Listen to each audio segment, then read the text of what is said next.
প্রথমত আমরা যে নির্বাচনে প্রচার প্রচারণা করছি সেফ ফিল করার তো কোনো কারণ নেই, কারণ আমি ঢাকা 10-এ ঢাকা 8-এর একজন প্রার্থীকে টার্গেটেড অ্যাসাসিনেশন যেটা বলা হয় একদম টার্গেট করে হত্যা করা হয়েছে এবং সেই হত্যার আজকে 1 মাস পূর্তি হলো।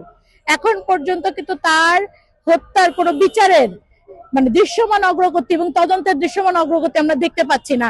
আমরা কিছু ভাষা কথা শুনছি যে এর নির্দেশে ও করেছে, কিন্তু কে অ্যাকচুয়ালি শুটার, কেন কিভাবে এটা কনফার্ম করা হলো, সেই শুটার এখন কোথায় আছে, তাকে ধরতে তাকে গ্রেফতার করতে কি কি পদক্ষেপ নেওয়া হচ্ছে, এরকম কোনো আমরা মানে ডেফিনেটিভ অ্যান্সার পাইনি। আমরা তো এখন যেটা নির্বাচনের তফসিলের পরে কিন্তু প্রচারণা করা যায় না, আমরা স্রেফ কর্মী বৈঠক অথবা আমাদের যে মাঠ গুছানোর কাজগুলোই করছি।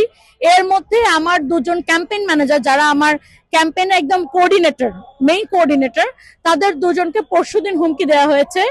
বলা হয়েছে, একটা বড় দল থেকে হুমকি দেওয়া হয়েছে যে তোমরা বিদেশ চলে যাও, তোমাদেরকে টিকিট কেটে দিই, ঘুরে আসো।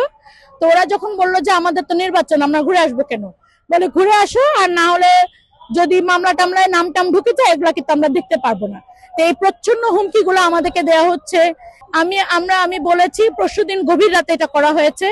আমরা কালকে এটা আলাপ আলোচনা করে সিদ্ধান্ত নিয়েছি যে আমরা আজকে এটা নিয়ে একটা জিডি করব এবং সেই জিডির কপি আমি নির্বাচন কমিশনে দিব। এবং আমরা দেখতে চাই, যেহেতু নির্বাচনের তফসিল ঘোষণা হওয়ার সাথে সাথে কিন্তু সরকার কিন্তু এখন নির্বাচন কমিশন, আইন শৃঙ্খলা বাহিনী কিন্তু নির্বাচন কমিশনের আন্ডারে।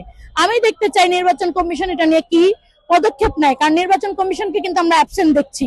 আমাদের এই যে নির্বাচন আচরণবিধি লঙ্ঘন হচ্ছে, আমরা কিন্তু প্রত্যেকটা পদে পদে আচরণবিধি যেন লঙ্ঘন না হয় সেই ব্যাপারটা খুব খেয়াল করছি, কিন্তু যে বড় দলগুলো লঙ্ঘন করছে সেই ব্যাপারে কিন্তু আমরা নির্বাচন কমিশনের কোনো পদক্ষেপ দেখতে পাচ্ছি না। যেই সেট আপ এখন আছে সেই সেট আপ দিয়ে সুষ্ঠু নির্বাচন আদৌ সম্ভব না, কারণ এই যে যেটা আমি বারবার বলছিলাম যে একটা সূর্যমুখী ইফেক্ট যেটাকে বলে, রোদ যেদিকে মুখ সেদিকে ঘুরায় নেওয়া।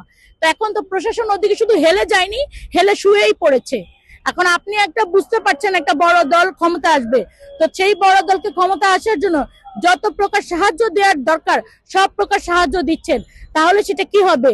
নির্বাচনের প্রার্থীর মনোনয়ন পত্র যে বৈধতা যখন দেওয়া হয়েছে, এই তখন তো আপনারা এই নগ্ন ভাবে যে এই একটা দলের প্রতি বায়াসনেস আর অন্য দলের প্রতি এবং স্বতন্ত্র যারা তাদের সবার প্রতি যে বিরূপ আচরণ, সেখান থেকে তো আমরা দেখতে পাচ্ছি যে এখানে বায়াসনেস আছে। কারণ আপনি যেই 52 প্রথম দিন 52 জন প্রার্থীর আপিল করে আপনার বেশিরভাগ প্রার্থী বৈধতা নিয়ে গেল, তার মানে কি এটা এমনি বৈধ?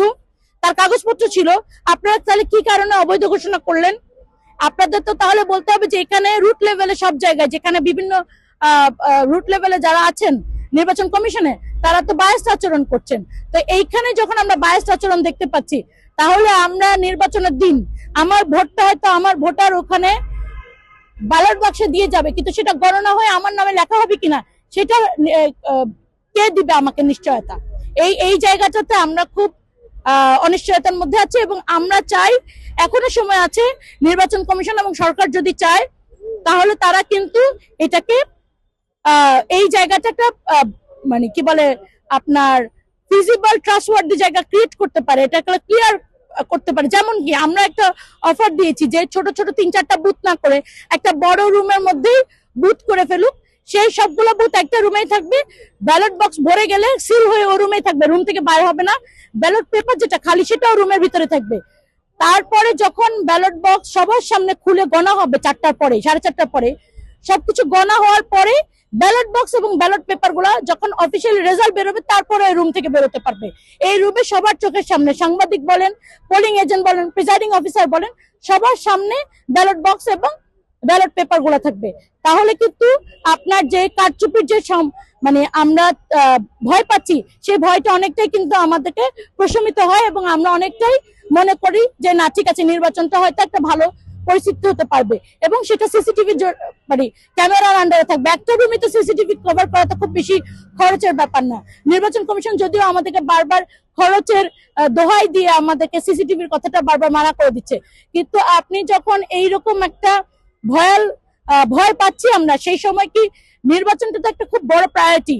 আপনি অন্য জায়গায় খরচ J17 এখন না কিনে একটা সিসিটিভি ক্যামেরা গুলো ফিট করা আমার মনে হয় প্রধান প্রায়োরিটি হওয়া উচিত।